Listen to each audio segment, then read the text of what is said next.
Hello and welcome. My name is Alice Kamps, and I am speaking to you from Washington, D.C.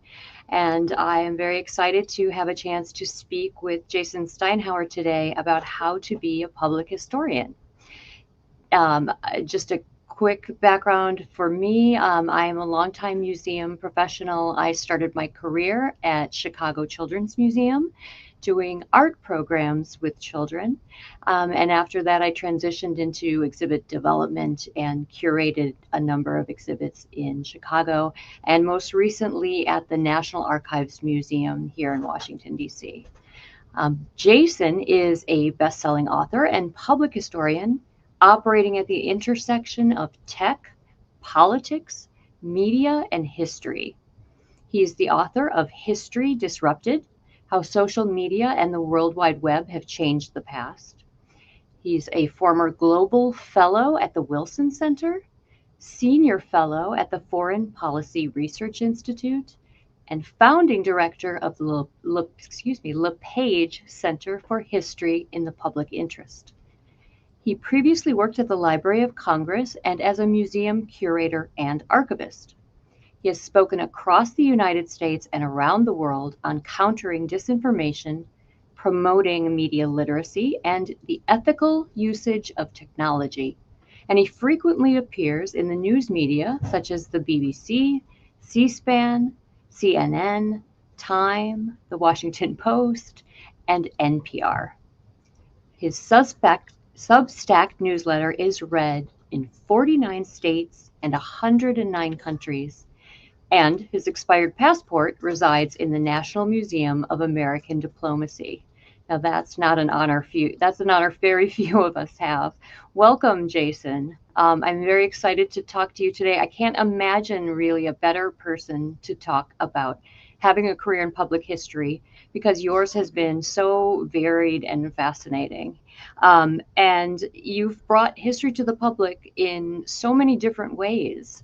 So I feel like you have so much to share with this audience. And I thought maybe the best way to start is at the beginning. So, what initially interested in you in history in general and public history in particular? Sure. Well, first of all, hello to everyone, wherever you are watching, whether you're watching live or watching after the fact. It's great to be here. And I'm very honored to have the opportunity to talk a little bit about what I've done in my career and maybe chart a path for those who might be interested in doing something similar. And thank you, Alice, for being willing to facilitate this conversation. You yourself have had your own really remarkable career in what we call public history, and we can talk about what public history is. So I hope during this conversation, too, you'll be able to share a little bit about your story as well. For me, my story really begins in the basement of my parents' house growing up. We had a house outside of New York City in the New York City suburbs in a place called White Plains, New York. And we had a lot of toys and stuffed animals and dolls in our basement. And at some point when I was young, I began to create museum exhibits using those stuffed animals and toy figures for my parents to come and see. So I would line up the various action figures. I would write little labels and captions for them. That's and fabulous. I would make what would be an exhibit that you would see in a museum in a basement of my house. And I did this with my siblings. I don't really know why I did this, to be honest. My parents did take me to a lot of museums when I was younger, so maybe I got inspiration from that. But I had an interest in taking pieces and creatively rearranging them and assembling them to create something new. And that, to me, was one of the exciting things about museums. Museums, as some of you know, have lots and lots and lots of stuff. They have lots of objects. They have maps. They have weapons. They have photographs. They have clothes that people wore. They have all of this stuff. And part of the joy of working in museums is taking that stuff and arranging it into a story.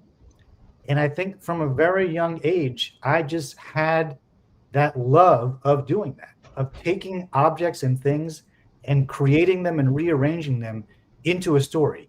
In my parents' basement, it was a story that I told my parents and my siblings. And as I got older, it was stories that I would tell to the public.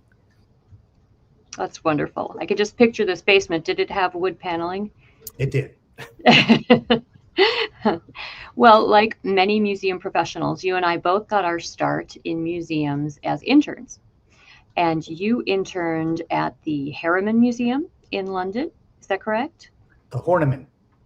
Horniman, sorry, mispronounced that. Horniman, but also at the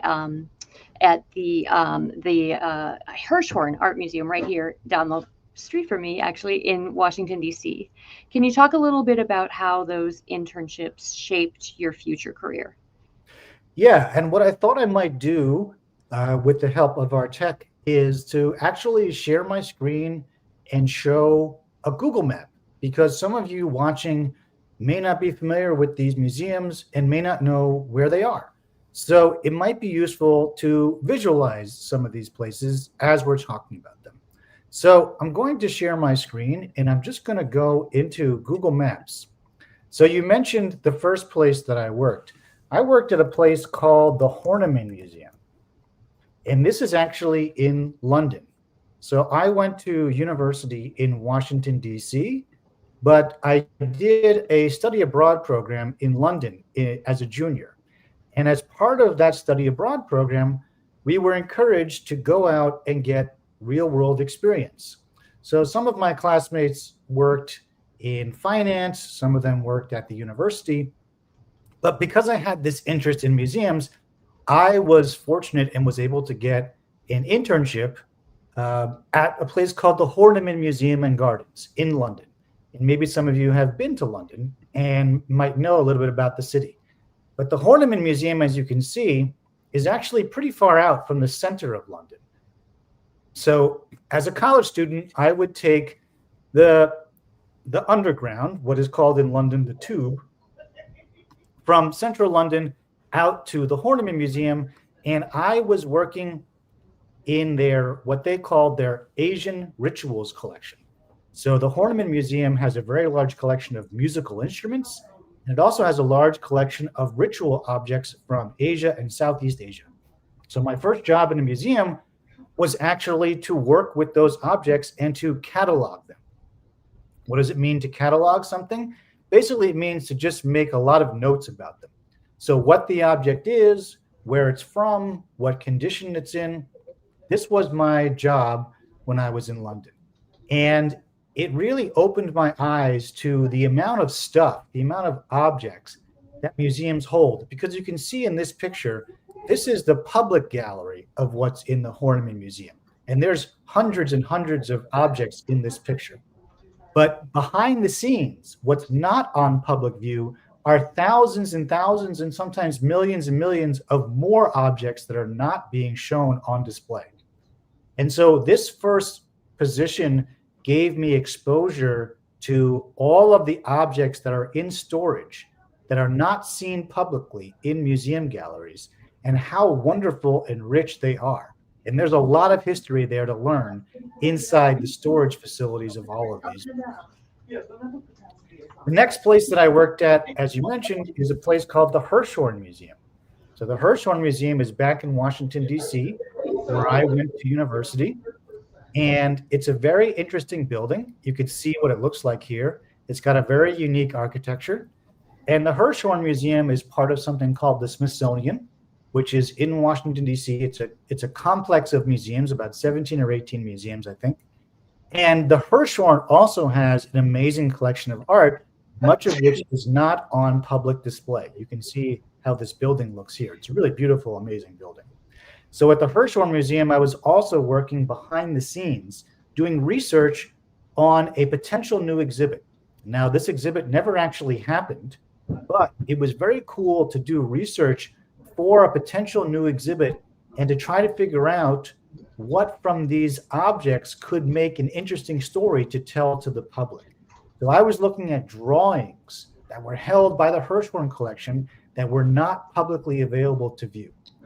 And again, that's part of the interesting thing about working in museums is you get to see all of the objects that are not on public display, and you get to start to make connections between objects and try to figure out if there is an interesting story that could be told to a public audience.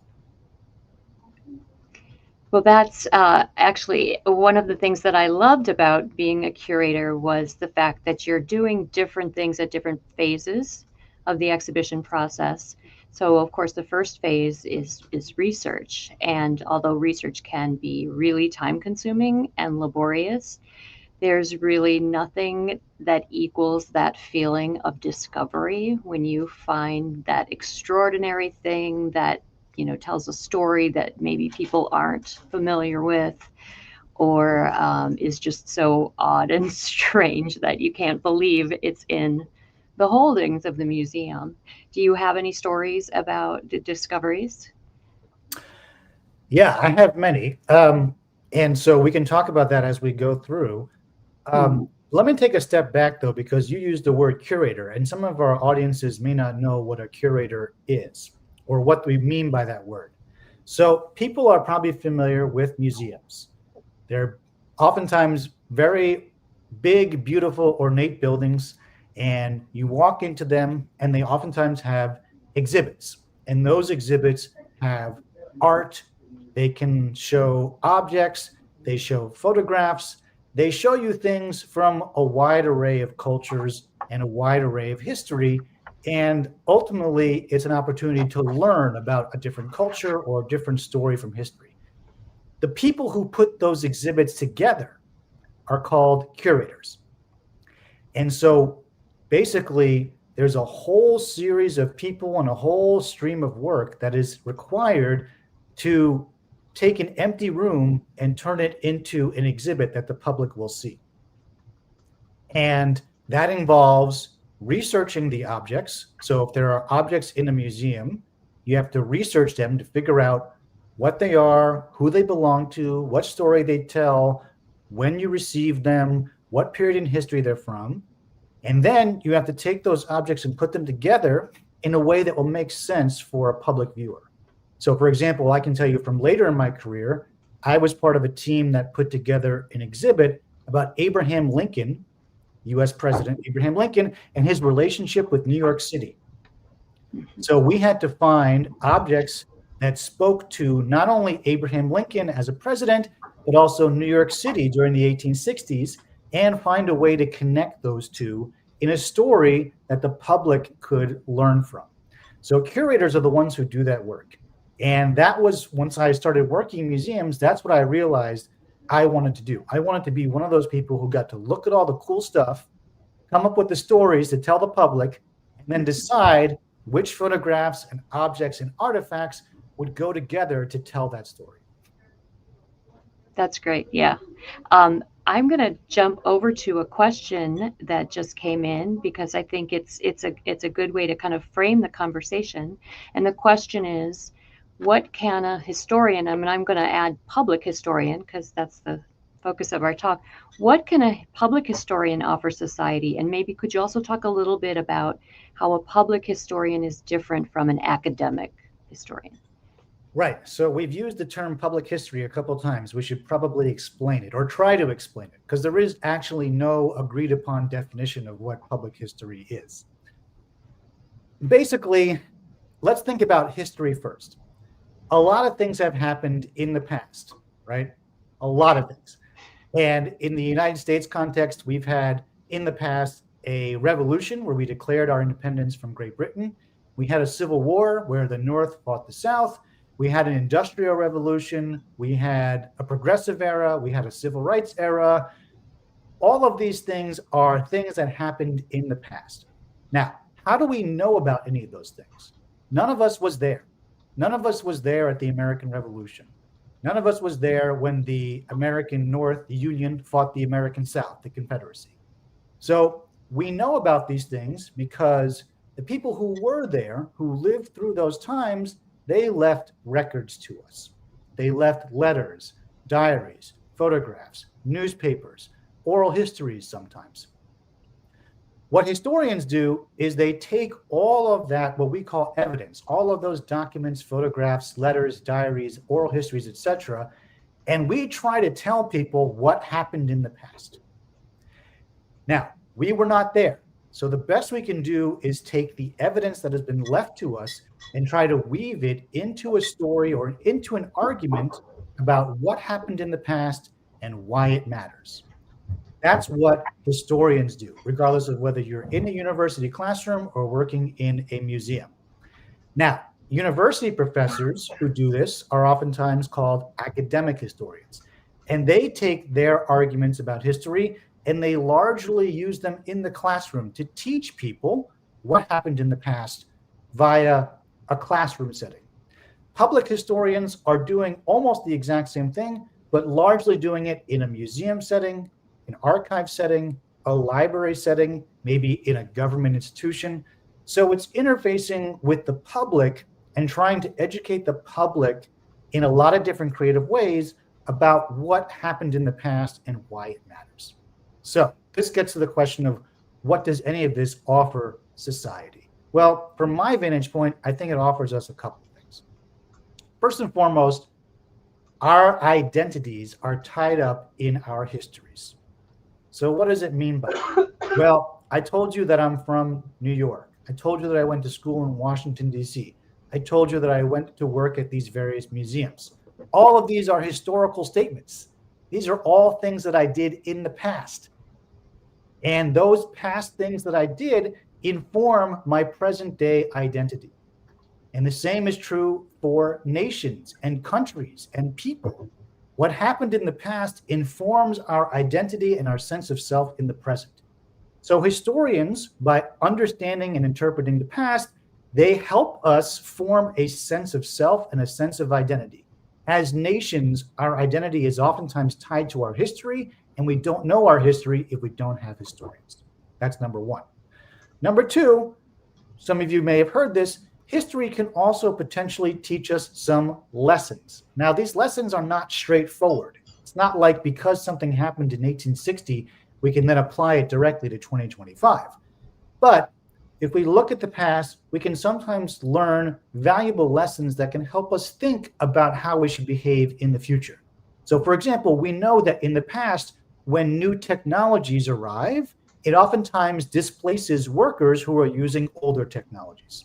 So now in our generation of artificial intelligence, we know, when new technologies come around, we know from history that this can have a bad effect on workers. And so we should plan accordingly. We should set policies to protect workers and to ensure people get trained on new technologies so that they can have future livelihoods. So that's another thing that historians can offer. And I would say the last thing that historians can offer is they can offer us a sense of broader educational knowledge. So when you go to school, you might learn how to work with technology, you might learn how to do science. But part of being an educated and informed individual in contemporary society is also knowing something about the humanities and history. So it helps us be better thinkers, it helps us be better citizens, it helps us be better contributors to society. Those are just some of the things that I think historians, public historians or academic historians, can contribute. Great, thank you. Well, that leads me to want to ask you about your work at the LePage Center for History in the Public Interest, because as I understand it, this is an organization that believes so strongly in the benefit of understanding history for the public that it was created to find ways to do that. Would you say, is that correct? And we talked a little bit about exhibits. That's one way to share history with the public. But I'm guessing the LePage Center had a lot of other different ways. Can you talk about some of the strategies that you tried for reaching the public and educating the public about history? Yeah, so the LePage Center for History in the Public Interest was created at a place called Villanova University, which is in Philadelphia area of Pennsylvania. Let me pull up the Google map again. just real quick so you can get a sense geographically of where this is. So the United States is a fairly large country, and on the eastern seaboard of the United States is a city called Philadelphia. You can kind of see where it is. It's in between New York and Washington, D.C. There's Baltimore, and there's Philadelphia. And just outside of Philadelphia is a university called Villanova University. You can see it's about 18 miles outside of Philadelphia. And at Villanova University, they created something in 2016 called the LePage Center for History in the Public Interest. And the idea behind this was exactly as you say. The idea behind this was to try to find a way to use historical knowledge to help advance public well-being and what we call the quote-unquote public interest. And the way that we would do that was a number of different ways. First of all, I was very fortunate to be selected as the founding director of the LePage Center for History in the Public Interest. So I was running the center. And one of the ways we tried to bring history to public audiences in that center was working directly with schools. So the Philadelphia and Villanova area have lots and lots of secondary schools, high schools in the region. And those schools always are studying history as part of their curriculum, but they oftentimes didn't have a chance to hear from university professors directly. So I made it one of And my... sorry, these are kids ages like 14 to 18, right? That we're talking Exactly. about. Okay. Yeah, thank you for that clarification. Mm. So I made it my mission to try to connect what was happening in high school history with what was happening at university level history. And so we forged partnerships with many teachers and tried to create resources for those teachers to use in their classrooms. One of the things we created were posters. High school teachers love to have posters in their classrooms. They help stimulate conversation. They help students ask questions. And so we would create posters and we would give them to the schools for free, and they would hang them in their rooms as a way to provoke historical conversation. Another thing we did was we tried to work very closely with journalists. So Philadelphia's major newspaper is the Philadelphia Inquirer.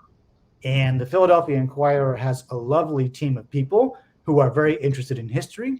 And so we developed a partnership with them to include professional historians and their research in the pages of the Philadelphia Inquirer so that public audiences could benefit from it. Great. So a couple of other ways that you can reach the public are through podcasts and newsletters. And your newsletter has quite a large following. It's called the History Club. Is that correct? For the time being, yes. I'm considering For the time being? But that's, if anyone has any suggestions, please let me know. I like it. But maybe you could talk a little bit about how you went about building that audience, and if there have been any, challenges. What's it like to be in that space? Like, I imagine you get a lot of comments back and forth, and what's the discourse like, the conversations that happen because of that newsletter? Yeah, so I'll just briefly show an image of it so people understand what we're talking about. So basically, some viewers might be familiar with the platform of Substack. Substack is a global publishing platform where people can create newsletters and write about various issues that they care about. And so I have created my own newsletter. I created it a few years ago, and I've just showed you a little bit about what I like to write about. I like to write a lot about artificial intelligence and its intersections with history. I like to write about American society and what's happening in the United States. I like to write about social media a lot. So those are some of the subjects that I write about. And it's part of the way that I feel like I can have an ongoing conversation with people around the world about history and how it shows up in all of our lives. I began doing this a couple years ago. I love to write.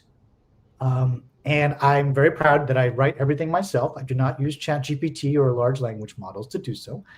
Um, and for me, I wanted to connect with people around the world while also continuing to improve my writing skills, because writing is something that you have to continually do to not only to stay where you are, but to get better. And so it started out really as an experiment to practice writing, to improve my writing skills, and also to connect with people on issues that I care about. And I've been fortunate over the years that it's grown to have thousands of readers around the world in more than 100 countries in pretty much every state in the United States. What I try to do with my newsletter is I try to give people things that they may not get other places. So increasingly today, when we consume information and news, we are getting very short articles, right? A opinion piece in a newspaper is generally about 750 words, or we're getting videos. If you look increasingly at Instagram Reels, at TikTok, at YouTube, even some of the major publishers now are doing more video than they are doing print. I want to give people that print experience, even if there may be a shrinking audience for it. So I write long pieces. My pieces are 3,000 words, sometimes 4,000 words. And they are deep dives into subjects that I care about. And what I have heard from readers is that they actually really appreciate still having a space where that happens. In fact, one of my readers told me that I'm probably the last, what we call long form outlet that he reads. Everything else he reads now is short, but he still reads my stuff and it's long. And so that's kind of the niche that I've developed. I like to write long, thoughtful pieces that help us understand our world with more complexity and with more historical perspective. And if people are interested, please do subscribe. I'd love to have you as readers, and I'd love to get your feedback on it as well. Great, thank you. Yeah, it's interesting that social media has allowed academic historians too to build an audience that they can have conversations with. And some of them have even reached almost a kind of celebrity status. There are a few historians in the United States that many people look to and listen to. Joanne Freeman, for example, or Heather Cox Richardson are a couple that come to mind.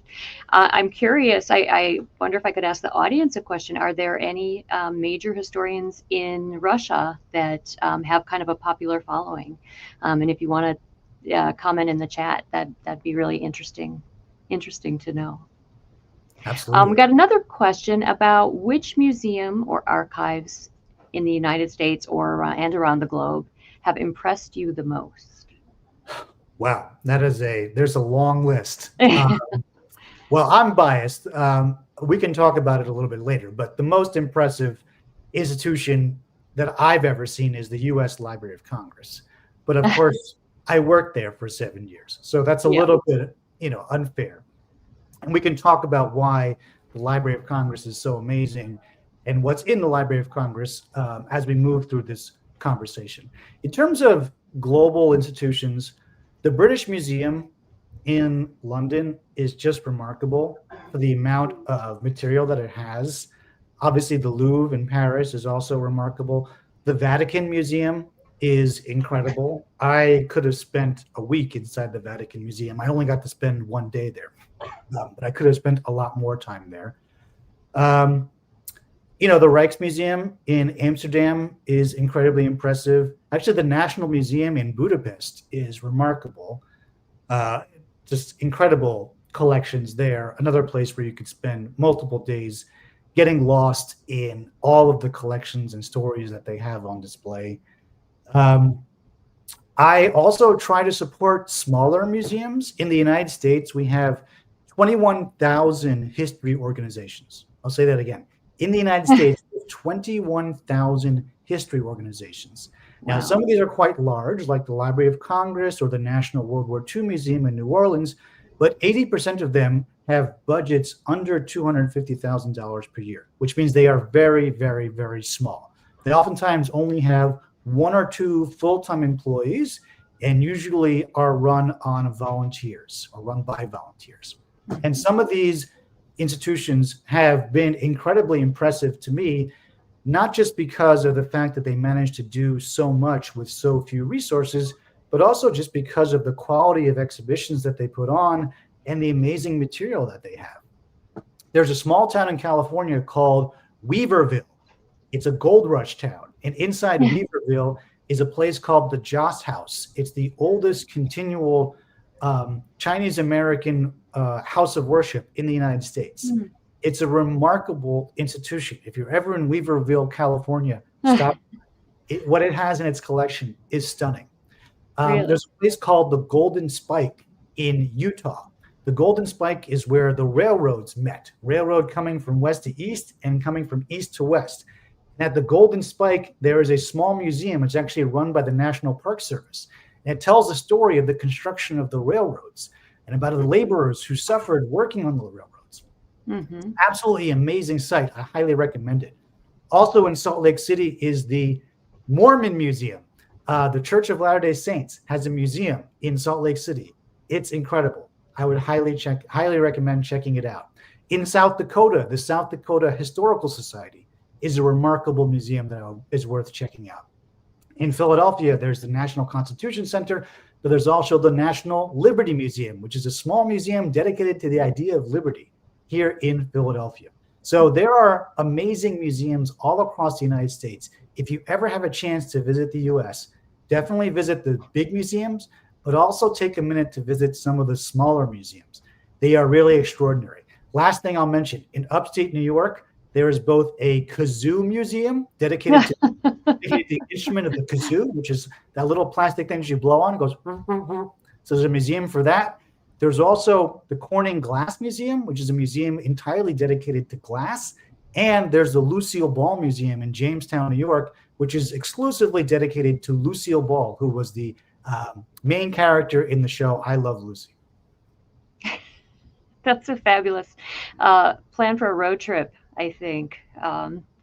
If you come to the States, you're going to need to rent a car to go to all those marvelous places. That's wonderful. Well, would you like to talk a little bit about the Library of Congress and your experiences working there? And can you tell me, is it true there are tunnels underneath the Capitol? Yes, it's all true. So let me tell you a little about the Library of Congress. Now, for folks who don't know, I'll bring up the map again so we can take a look. So I lived for many years in Washington, D.C., which is the capital of the United States. And the capital of the United States is right here. This is where Congress is. So if you ever see imagery of senators or House of Representatives debating legislation or taking votes, it happens inside the U.S. Capitol. That's where the U.S. Congress lives. Right behind the Capitol is the Library of Congress. And it literally is exactly what the name says. It is the library for the United States Congress. The United States Congress uses the Library of Congress every single day to answer questions.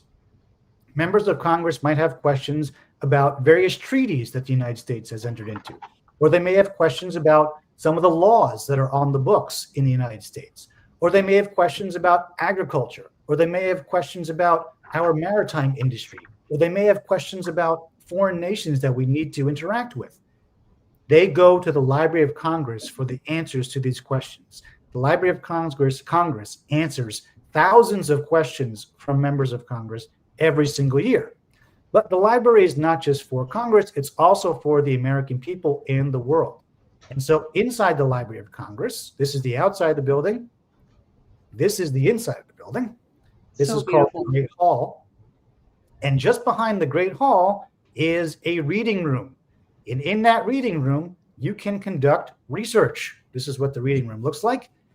And at the bottom of this, you can sit inside the Library of Congress and you can take out books to do research on any topic that you want to research in the entire world. The Library of Congress has 175 million items in its collection. It has over 30 million books. It also has maps, photographs, baseball cards, Supreme Court papers, presidential papers, manuscripts of important writers. It has music. It has literally everything under the sun that you can imagine in 480 different languages, including Russian.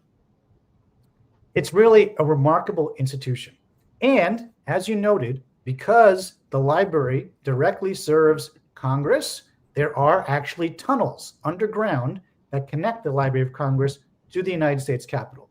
So one of the cool things about working at the Library of Congress is once you get your official badge, you can travel between those tunnels to get from the library to members of Congress offices and back. The Library of Congress is the most extraordinary institution in the entire world.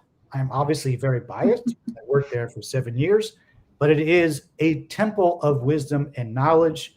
There is literally no subject in the world that you might want to research that is not available in the Library of Congress. And you don't have to go there. You can actually go online to loc.gov and you can start searching everything in the collection.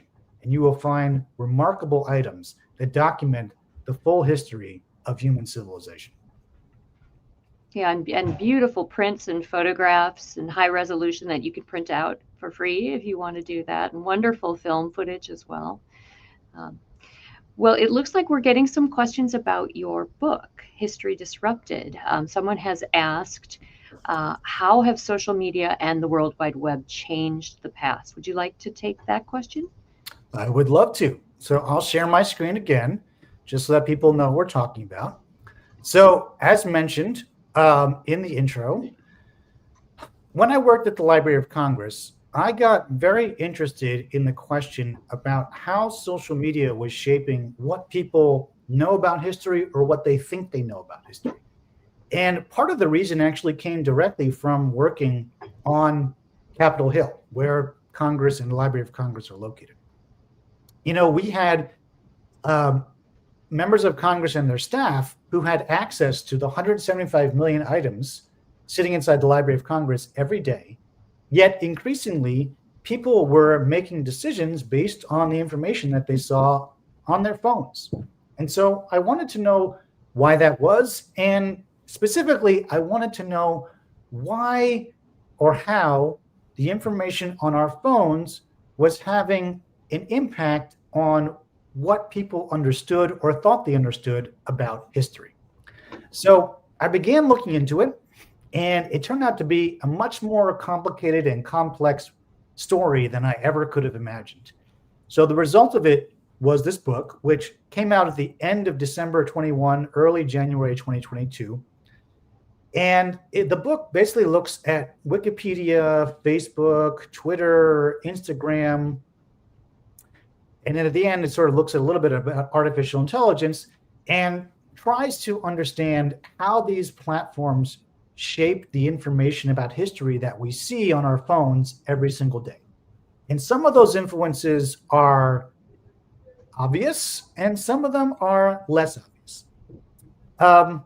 I can take a couple of examples. Number one, if we think about a platform like Wikipedia, for example, a lot of people rely on Wikipedia for historical information, but it turns out that there's a lot of different agendas at work in Wikipedia. People are constantly changing Wikipedia all the time. If you look at celebrities, for example, they oftentimes are compensating people to take information out of Wikipedia and put information into Wikipedia. They're taking out the information that's not flattering and they're putting the information that is flattering. So because it is updated continually by users, it means that the information always has lots of different agendas attached to it. And those agendas are oftentimes hidden because we don't always know who the users are that are making those changes. So that's an important thing to think about when we think about how history on Wikipedia gets formulated. If you look at a platform like Instagram, for example, one thing I looked at and found to be really interesting, Instagram relies on imagery. And so to do history on Instagram, you have to have a lot of images. So if you think about wars and conflicts, for example, that have a lot of images, well, World War II has a lot of images. So there are a lot of World War II history accounts on Instagram. But other conflicts that happened in the 15th and 16th centuries that don't have a lot of imagery, they don't have Instagram accounts because there's not enough imagery available for free on the web to sustain those accounts.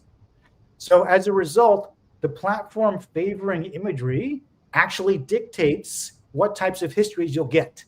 You'll get a lot of histories where there's lots of visual documentation, and you won't get the histories where there isn't visual documentation. So even that alone, even just the basic structure of the platform dictates that you'll see more of some history and less of certain others. And so that's really the purpose of the book, is to try to get at that story and to illuminate that for people, because it's something that people don't always think about. Thank you. And here's a related question. How are new technologies changing the work of historians and museums? An excellent question. We are still sorting that out as we speak. There's a lot of open questions about this. First and foremost, as we talked about, museums, archives, libraries, they have tens of thousands, hundreds of thousands, maybe even millions of objects in their collections. They have documents, they have letters, diaries, photographs, any number of different types of objects in their collections. It is very, very time consuming to try to catalog, so to make a record of every single object in the collection and then make it digital so that people can access it anywhere around the world. So there's currently some thought that maybe artificial intelligence can help with this. There is some thought that maybe artificial intelligence can help create what's called the metadata for these objects, as opposed to having humans do the creation. And that would save time, it would save cost, and it would make it much easier to make these items available on the World Wide Web. Now, metadata, what do I mean by that? Well, let's say we're talking about this phone. So this phone belongs in a museum. Well, someone has to tell you how big the phone is, where the phone came from, who it belonged to, what color it is, what programs were on it. That's the metadata. It's the data about the object. And to have an individual write all of that 1 million times for 1 million objects takes a lot of time and a lot of effort. So what if artificial intelligence technologies could assess the object and create the metadata automatically based on templates that humans create? So that's one potential way that the technology could help museums and curators get more material up online faster. Now, there's other ways that museums are experimenting. Some museums are actually experimenting with holograms. So, for example, we talk about World War II. Increasingly, the amount of people who are alive today who lived through World War II is getting smaller and smaller every week. But museums have done a lot of interviews with people who survived World War II. So there are some museums that are using hologram technology combined with large language models and AI chatbots to make it so that you as a visitor can have a conversation with someone who survived World War II who is no longer alive. This is also happening for World War I. This is a controversial technology. There are ethical questions around it, but it is an experiment that some museums are taking. The last item I'll talk about is blockchain. So people are familiar with blockchain through cryptocurrencies, but blockchain has some other capabilities as well. And there has been some conversation about using blockchain as a way to authenticate objects. So what do I mean by that?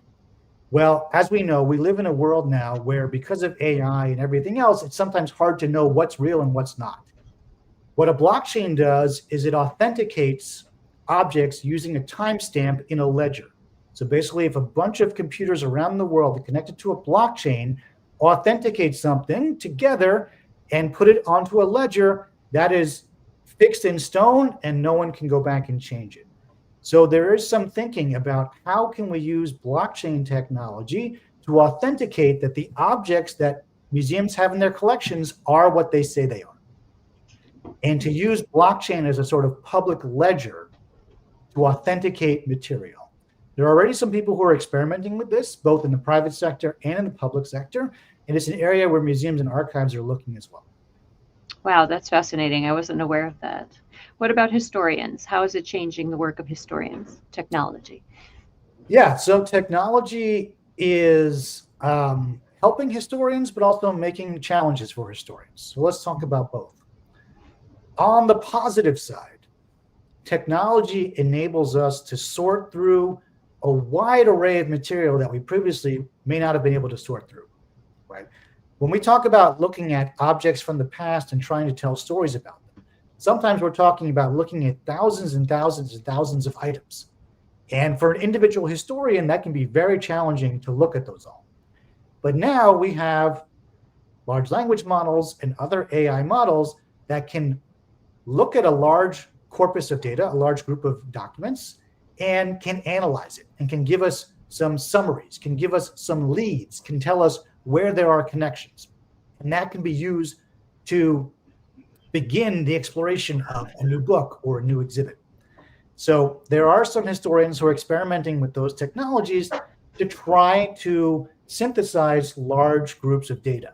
Historians are also using technologies to translate large amounts of data. So I don't speak Russian, but if I wanted to look at Russian documents in Russian history, I can now use AI technology to translate those materials, and that might help me tell a better history or a more complete history.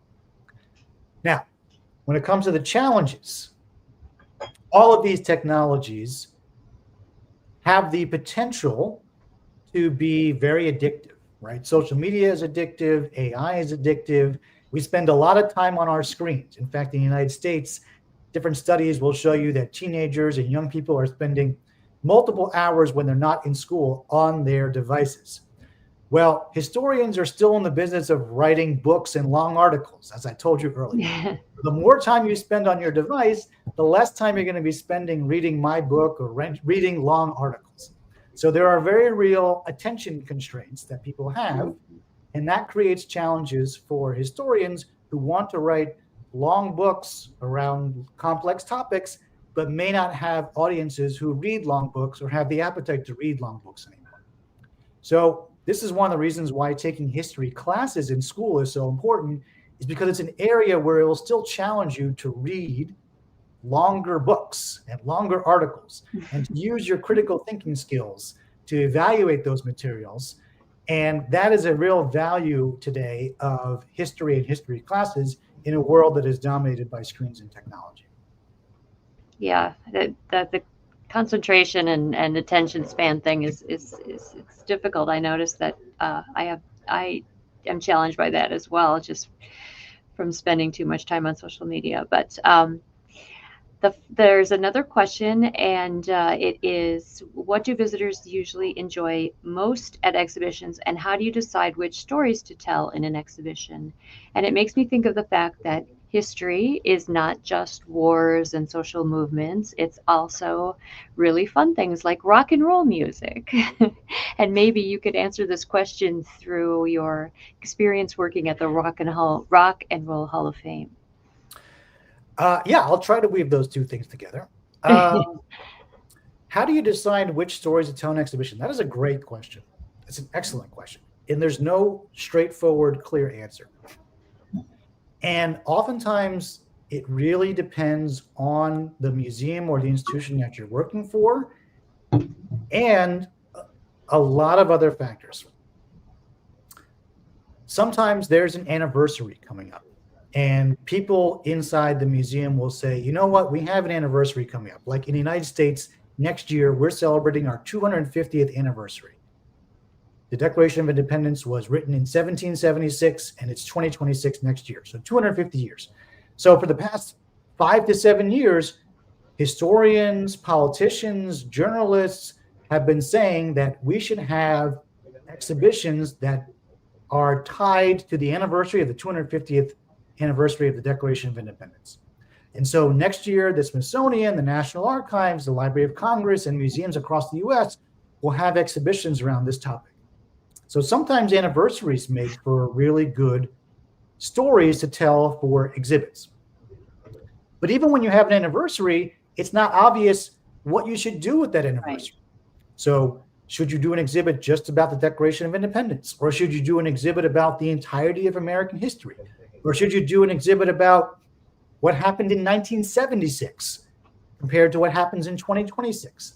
These are all the decisions that curators make, and there is no straightforward formula for making those decisions. Really comes down to the expertise of the curators, your read on what's happening socially and culturally, what your institution needs, and the objects that you have in your collection.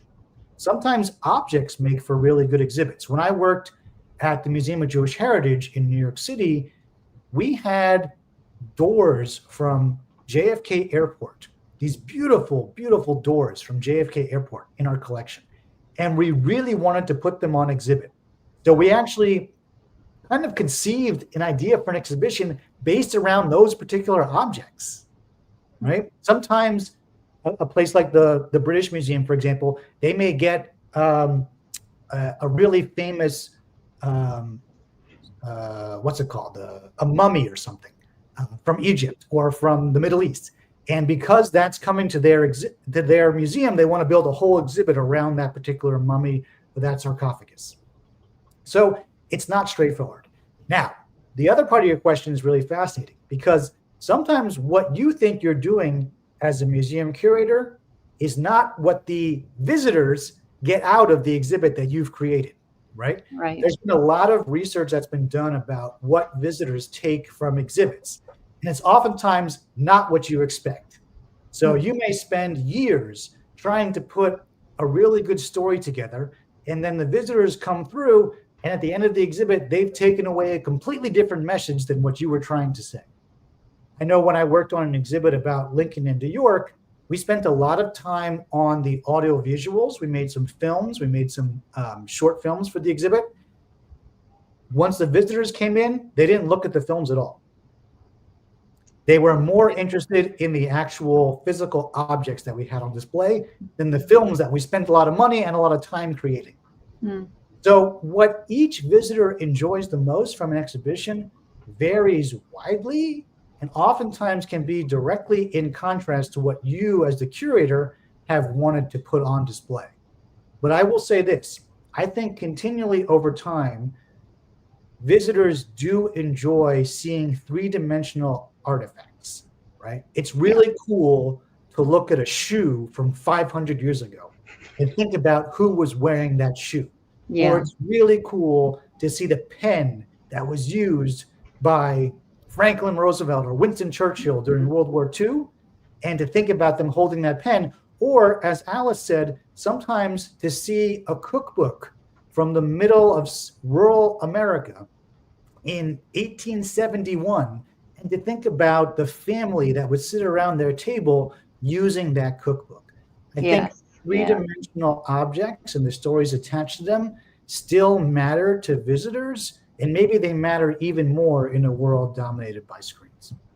I think that's true. There's a kind of magic that's sort of, that these objects from the past can feel like they're imbued with. But I also want to mention visitor studies are very important, and what we call exhibit evaluation. And I've always found it really revealing and interesting to go out and talk to visitors when I have a topic that I'm researching for an exhibit and say, hey, what do you already know about this topic and what do you want to know? And that can really help shape an exhibit to meet visitors where they are. I did a study at the Detroit Institute of Arts, and they wanted to do an exhibition on Asian art. And the very first thing they learned from visitor studies is that many Americans didn't know what Asia was, what countries were considered Asia. So they had to start the exhibition with a map of Asia. So those studies can be really, really important. Any stories from the Rock and Roll Hall of Fame that you want to share? So very briefly, and then pull up the map again. Yeah. So some of you may be familiar with rock and roll as an art form and as a genre. And there is actually a museum dedicated to rock and roll. And it's called the Rock and Roll Hall of Fame. And the Rock and Roll Hall of Fame is actually in Cleveland, Ohio.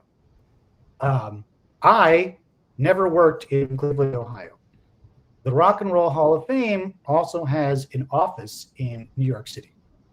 And so when I lived in New York, I worked at the Rock and Roll Hall of Fame. Here you can see what the Rock Hall looks like in Cleveland. But I never worked in this building.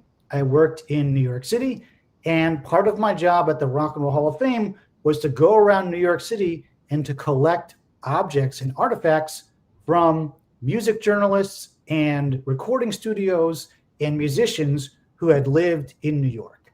So one of the coolest experiences I ever had was I was working inside the storage facility of the Rock and Roll Hall of Fame, and I get a call from my boss, and he says to me, "Come downstairs." And when I come downstairs, he has Jimmy Page's amplifier in his car. Jimmy Page was a very famous musician for a band called Led Zeppelin, and he had acquired the amplifier from Jimmy Page, and he brought it into the Rock and Roll Hall of Fame, and I had a chance to hold that object in my hand. And well, it's humongous, so I couldn't hold it in my hand, but I could touch it. So that was a pretty cool experience, and one of the that's very cool things about working in places like this. You get to see objects like that. Yeah, very cool. Well, we are getting close to the end of our time, so maybe we can close with this last question, which I think is a great one. How do you see the future of the public historian profession? And do you think it will be replaced by AI?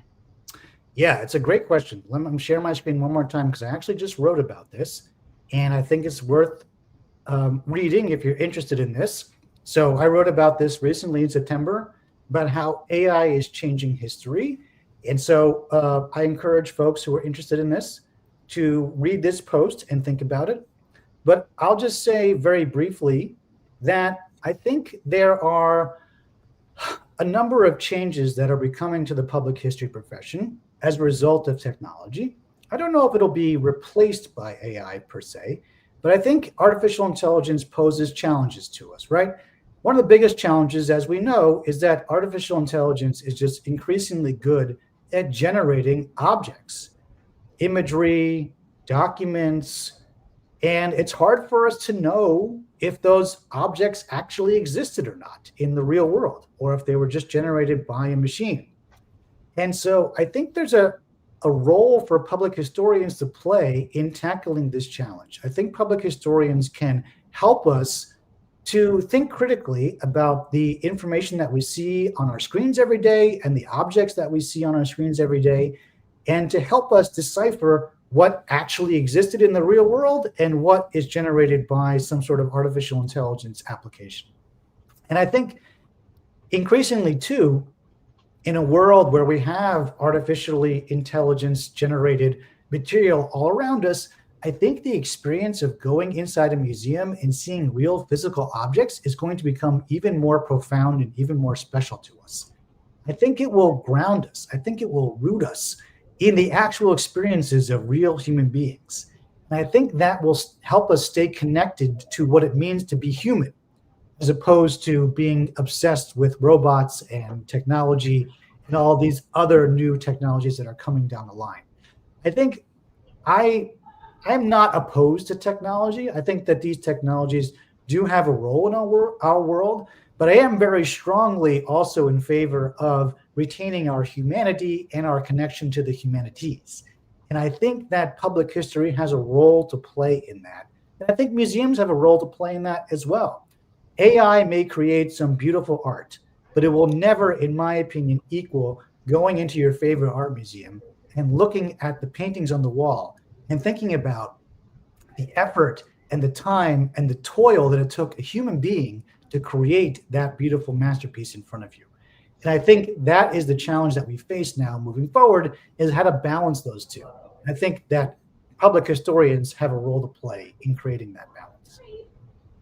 Beautifully said, and what a wonderful way to close this conversation. Well, thank you so much, Jason. This has been really, really wonderful. I've really enjoyed learning more about your career, and I want to thank the audience for their wonderful questions.